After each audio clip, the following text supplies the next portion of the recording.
Ipakita ko lang po sa inyo kung ano na po yung latest na pangyayari dyan sa Pile Cap Concrete Foundation. So tatlo ito no, mula dun sa una, ito yung pangalawa, ito yung pangatlo na nilagyan nila ng ano, parang steel matting na nga mga kasikap yung nangyari. Ayan no, siksik na yung mga steel bar na naka welding po dyan. Ayan no, nagmukha na siyang steel matting no, yung style. Ayan, ganun din sa unahan. Ayan, siksik na yung mga steel bar.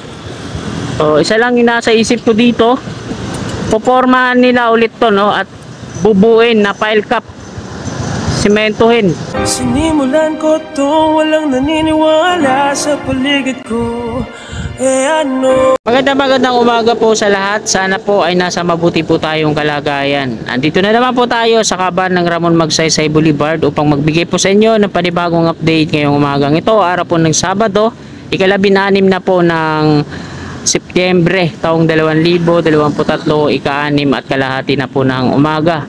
So titingnan lang natin mga kasikap kung ano na po yung latest na pangyayari dyan sa NLEX sa SLEX sa ilalim ng LRT2 at hanggang doon sa may Skyway Stage 3 Section 2A. So let's go. Mula dito sa dulo, baybayin po natin yan hanggang dyan sa gitna at hanggang doon sa kabilang dulo.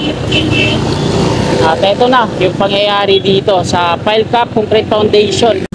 Ipakita ko lang po sa inyo kung ano na po yung latest na pangyayari dyan sa Pile Cap. So tatlo ito no, mula dun sa una, ito yung pangalawa, ito yung pangatlo na nilagyan nila ng ano, parang steel matting na nga mga kasikap yung nangyari. Siksik na yung mga steel bar na naka welding po dyan. Ayan o, nagmukha na siyang steel matting no, yung style. Ganun din dun sa unahan. Samba.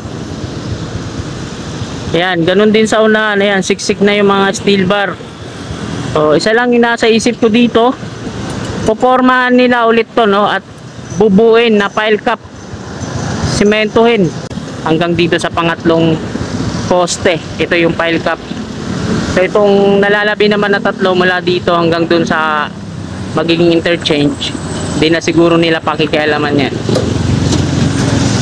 So ayan mga kasikap, nagmukha ng steel matting yung welding na ginawa nila dyan sa mga sa tatlong Pile Cap Concrete Foundation na yan, mula dun sa nahan, ito at ito. So ito hindi pa ganong siksik. So baybayin natin hanggang doon. Tara, let's go. At ngayon naman tingnan natin dito sa may bandang gitna kung mayroon nang naka-install na rebar cage para sa gagawin nilang pier.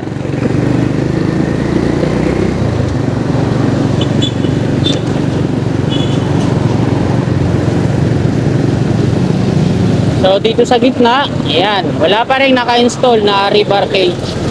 At dito sa kabila mayroon na. So dito muna tayo. Nakapagsabayan tong bus na to.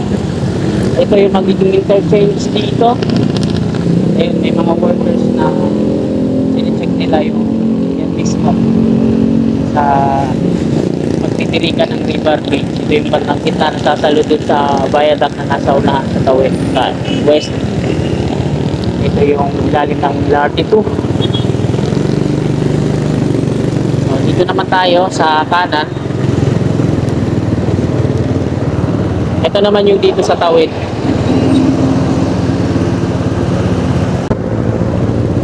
Magandang umaga sa iyo, boss. Ngayon sila mag-install ng rebar cage dyan. Ayun. Ngayon? Ayun na yun, naka-reserve. Ayun na yung pinali, pataas. Bali, meron na yan rebar, di ba, sa ilalim nga pundasyon. Dito sa kabila, ngayon din sila mag-install. Hindi pa lang. Ay, di ba, isa lang kayo niya? Ha? Ay, di pa unahin dito. Ayun, salamat idol. Magandang umaga po sa inyo. So, ito na nga mga kasikap. Rebar cage na install nila ngayon dito sa may bandang gitna. Tingnan lang natin yung paligid dito. Dahil maaga pa, nag-prepare pa lang yung mga workers dito sa NLEX sa SLEX. At ito na nga yung rebar cage na install nila doon, dyan sa may bandang gitna. Sabi ni Sir, no, ngayon daw sila mag-install. Diretso po tayo doon sa section 2A naman. Tingnan natin kung ano yung kasalukuyang pangyayari. Andito na tayo sa may service road at kakanan tayo dun sa dulo sa Old Santa Mesa Street.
Kanan na po tayo dito sa Paco Santa Mesa Road para silipin yung Section 2A naman.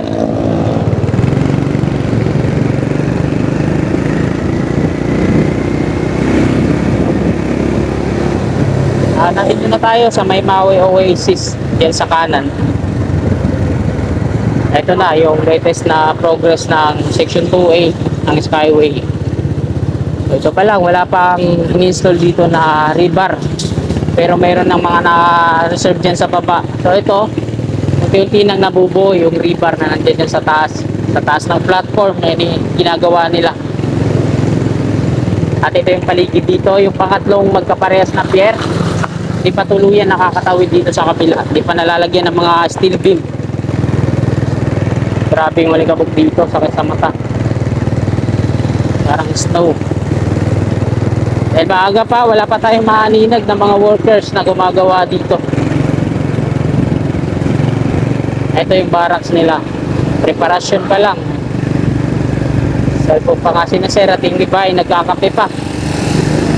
Dito na po tayo sa Padre Jacinto Zamora Bridge. Ayan, dami mga kasikat natin na nagja-jogging ngayon, nagpapainit ng kanilang mga katawan, mga lolo't lola natin.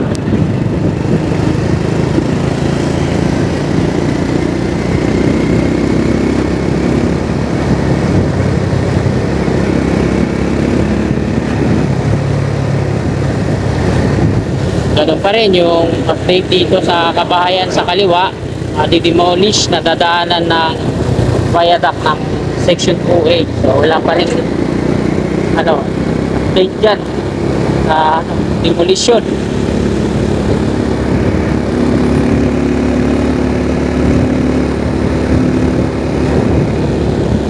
Sinin natin dyan sa taas yung southbound, sa baba yung patungong norte. Yan po ang Section 2A connect yan sa awang na yan. May nakabang na nga po yan ng mga rebar. Magka-partner din dahil double decker yung gagawin.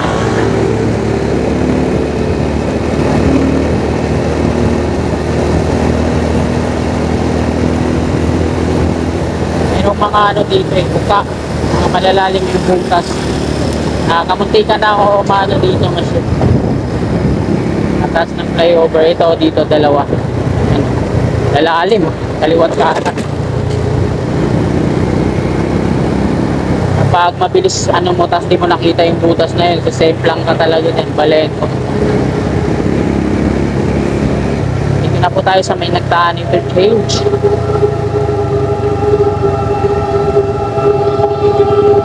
Yan. Dahil papadaan yung tren, naka-stop sila dyan.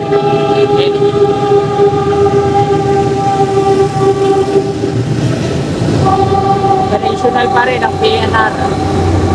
By December pa ata magkakaroon ng closure yan para sa proyekto na NSCR o North-South Commuters Railway Project. Patapusin muna tong 2023 or bago sila mag-start. Marami tayong kaabang-abang na mga proyekto pang may pa-vlog sa mga kasikat natin na hindi po magsubaybay sa mga infra dito sa Pilipinas. Yan. Subscribe na kayo sa akin. At dito na nga po tayo nagtatapos ng ating video. Kung nagustuhan nyo po yung vlog natin ngayong umaga, napalike po sa mga kasikap natin na bago lang sa aking YouTube channel at pili po kayo na supportahan si Kasikap. Click lang natin yung subscribe button dyan sa baba at yung katabi yung bell. Bell po natin para always na updated po lagi tayo sa aking mga bago pang paparating i-upload na video. Maraming salamat po. Magandang umaga po sa inyo lahat. God bless po. You're my angel, angel baby, angel.